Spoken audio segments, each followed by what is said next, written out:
Olá, galerinha, tudo bem?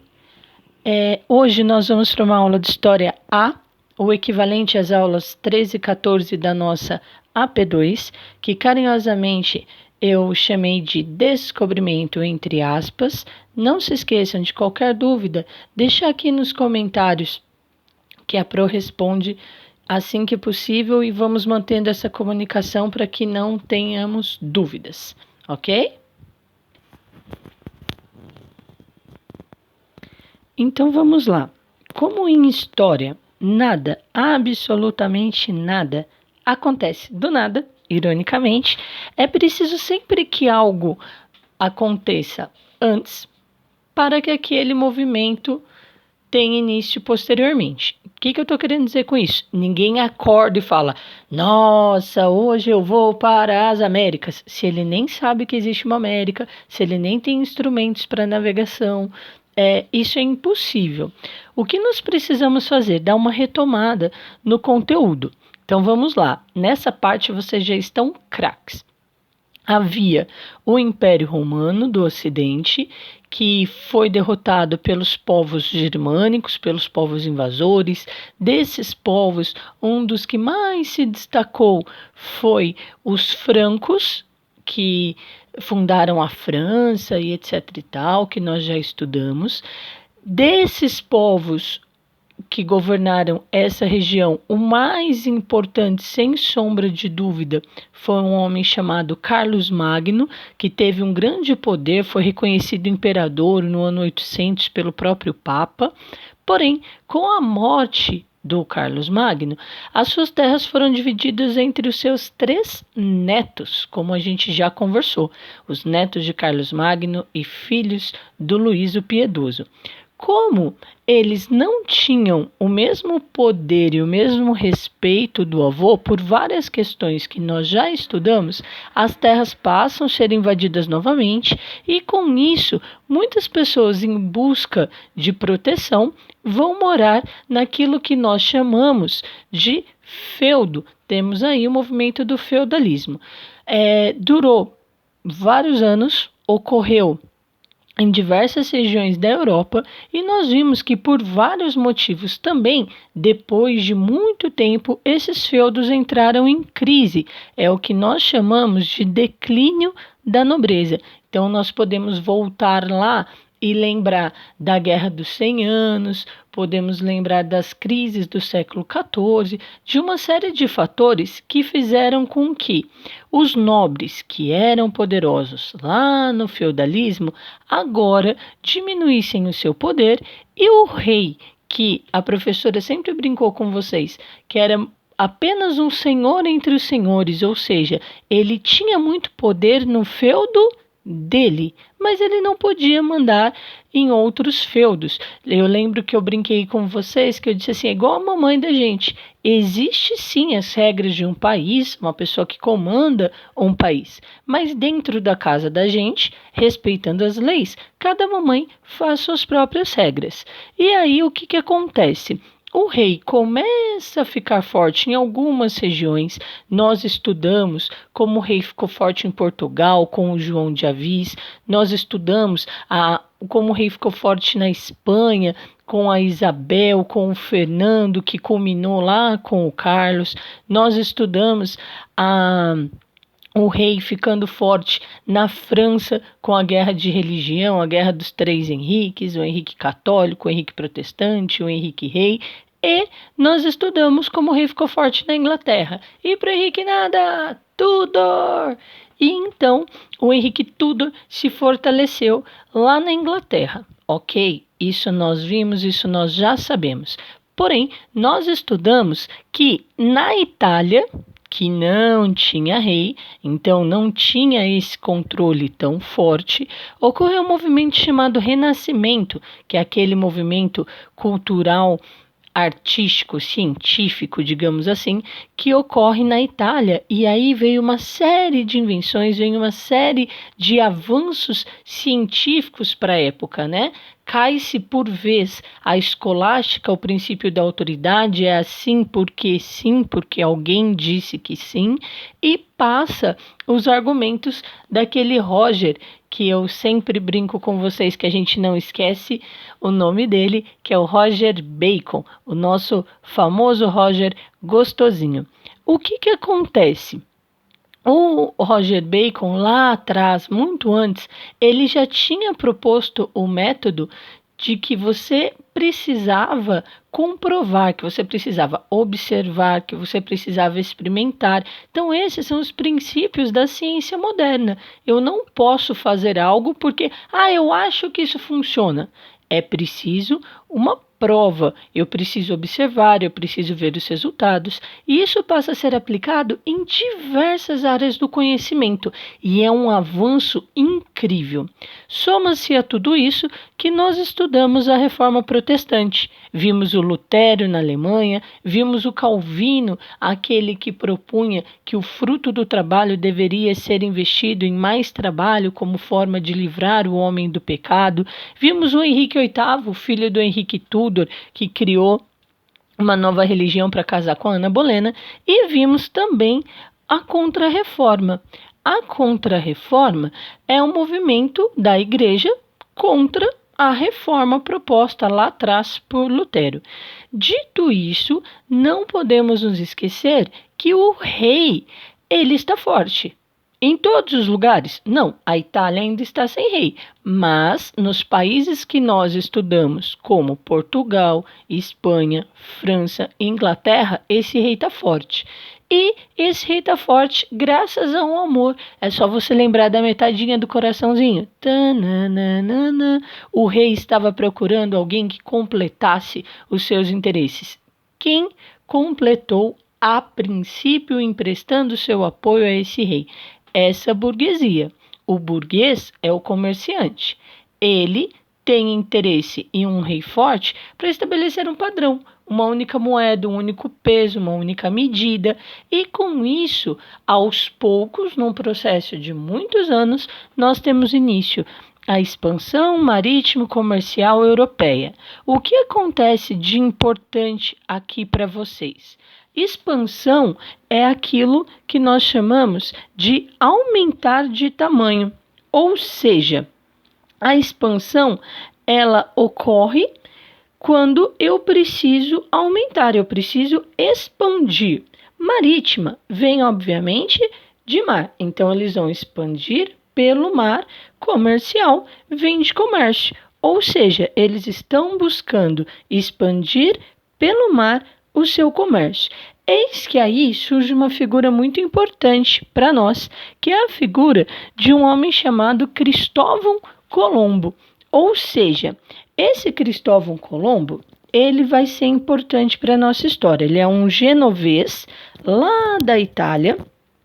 Ele foi marinheiro, ele começou as suas aventuras pelo mar desde os 14 anos. Depois, ele se tornou um mestre na arte de navegar. Ele estudou astronomia, matemática, náutica, cartografia e essas últimas ele estudou sozinho.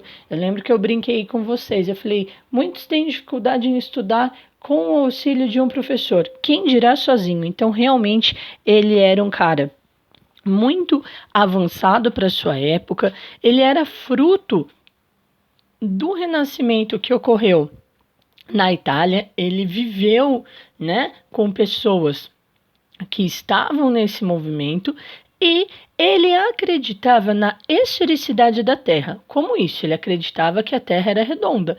Por quê? Antes dele, muitos acreditavam que, chegando lá naquela linha, na linha do horizonte, aquela que eu vejo quando estou paradinha na beira da praia, acreditava-se que chegando lá acabou, naquela linha acabava, caiu, vai ter monstros, vai ter uma série de seres mitológicos, é o abismo, é um mundo sem fim.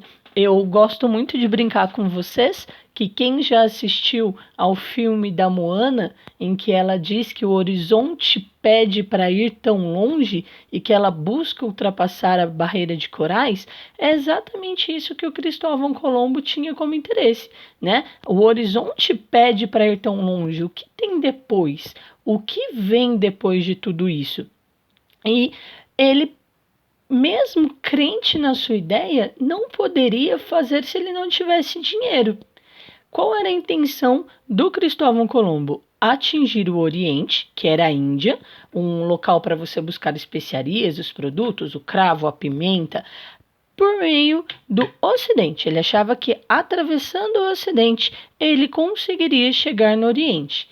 Ele, como trabalhava numa casa comercial em Portugal, mesmo sendo de Gênova, ele era casado em Portugal, tinha um filho, ele ofereceu a sua ideia para o rei português. Falou: olha, eu tenho uma proposta. Só que ele também tinha exigências dos gastos e quanto ao que fosse encontrado, quanto viria para ele. E Portugal tinha muitos navegadores, muitos mesmo. Quando o rei ficou olhando, o rei falou: ah, para com isso, filho. Por quê? Portugal buscava atingir, sim, a Índia, o primeiro a se lançar nisso, mas ele buscava contornar a África. Era o que os navegadores portugueses estavam fazendo já havia algum tempo. O Portugal foi o primeiro a se lançar nisso. Quando a proposta de Cristóvão Colombo é recusada em Portugal, ele vai para a Espanha e oferece para Isabel de Castela, nós já falamos dela, sou fã da Isabel, oferece para Isabel de Castela e para o seu esposo, o Fernando de Aragão, essa ideia.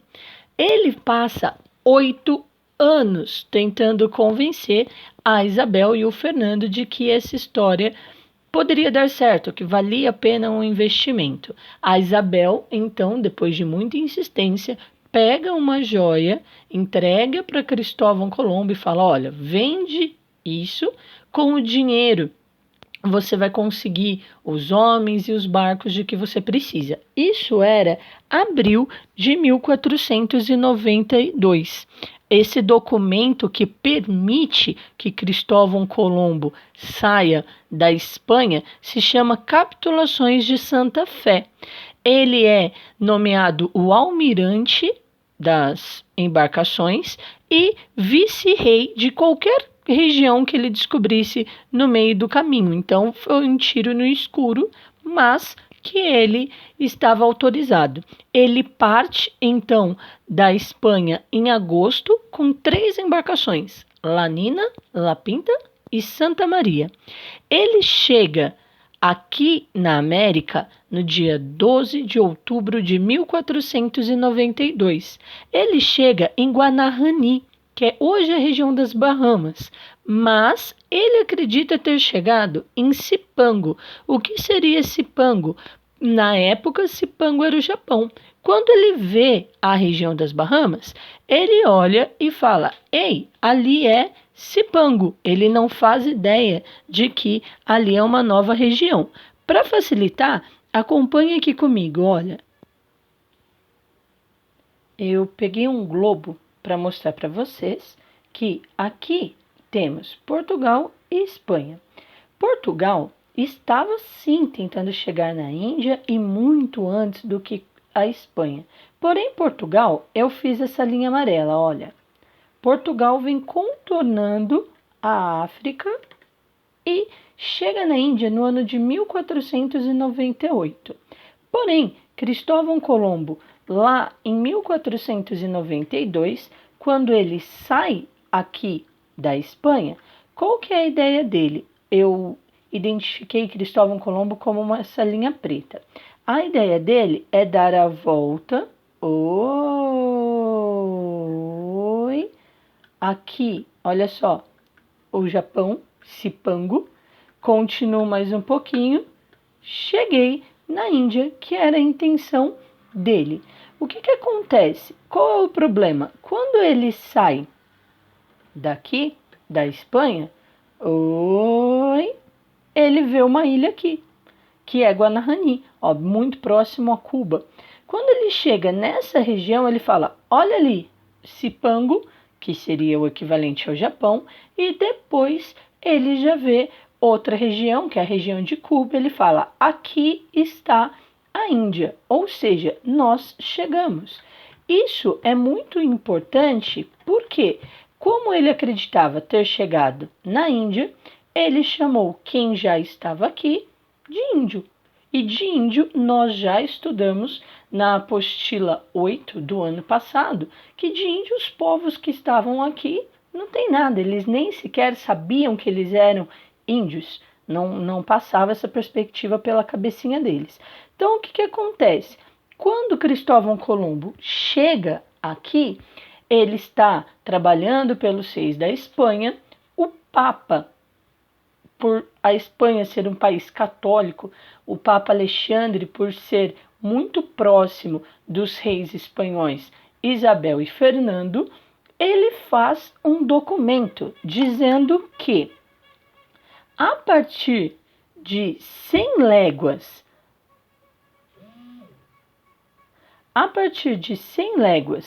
de Cabo Verde está exatamente aqui, ó. A partir de 100 léguas de Cabo Verde, léguas é uma unidade de medida, então a gente pode imaginar mais ou menos essa região aqui. Tudo seria de Portugal e o restante pertenceria à Espanha. Porém, o rei de Portugal protesta. Portugal também é um país católico.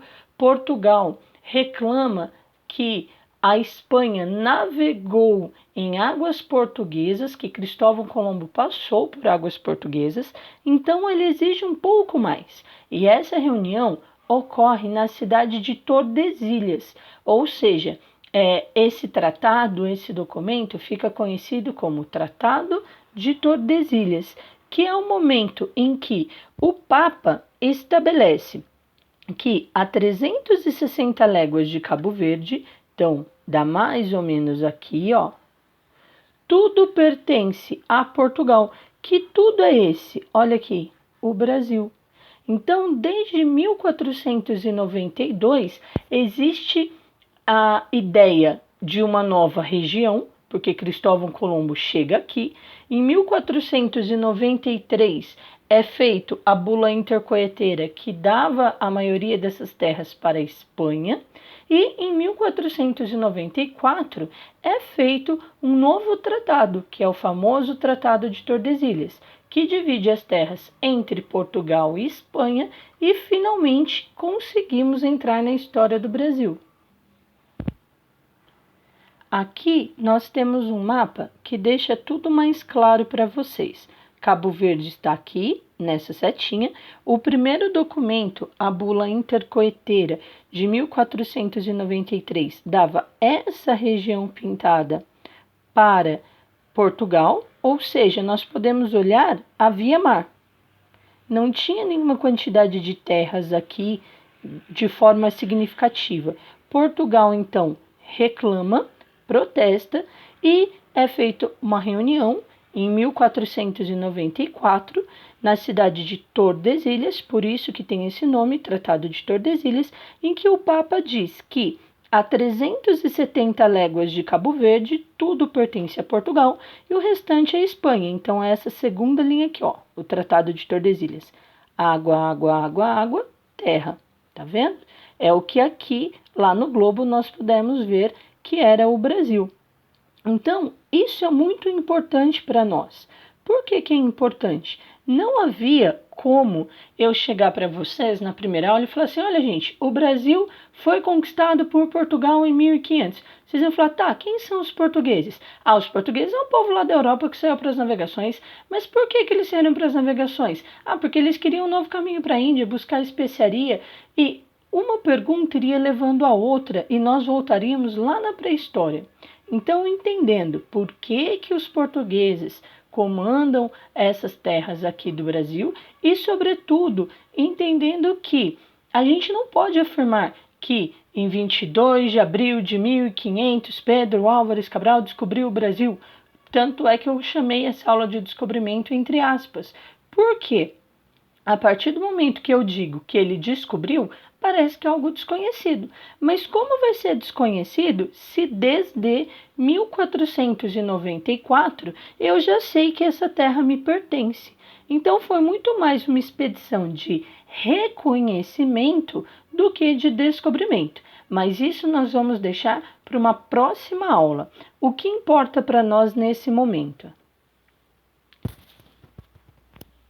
é saber que a bula intercoeteira de 1493, ela foi revogada por protestos do rei de Portugal e em 1494 foi feito o Tratado de Tordesilhas e que o rei de outros países que não foram beneficiados por esse tratado, como por exemplo o rei da França, ele vai falar: "Ah, seu Papa, tudo bem, o senhor é o representante de Deus na Terra. Segundo a Igreja, tudo foi criado para Adão e Eva. Segundo a Igreja, lá no Antigo Testamento, em Gênesis, tudo pertence a Adão e Eva. Ok, o senhor tem o testamento de Adão e Eva? Testamento é o documento que certifica que aquilo pertence a outra pessoa, né? Quando alguém vem a óbito, para quem vai ficar as terras dele? Ele vai falar: o senhor tem o testamento de Adão e Eva, dizendo que todas as terras pertencem só a Portugal e a Espanha? E não tem. Se não tem, nós vamos para essa região também. E Portugal e Espanha, mesmo tendo um documento dizendo que tudo pertence a eles, tem as regiões ocupadas por franceses e ingleses, sobretudo na América do Norte e em algumas regiões da América do Sul. Mas não vou dar spoiler, isso serão temas das nossas próximas aulas. Tudo bem? Beijinhos!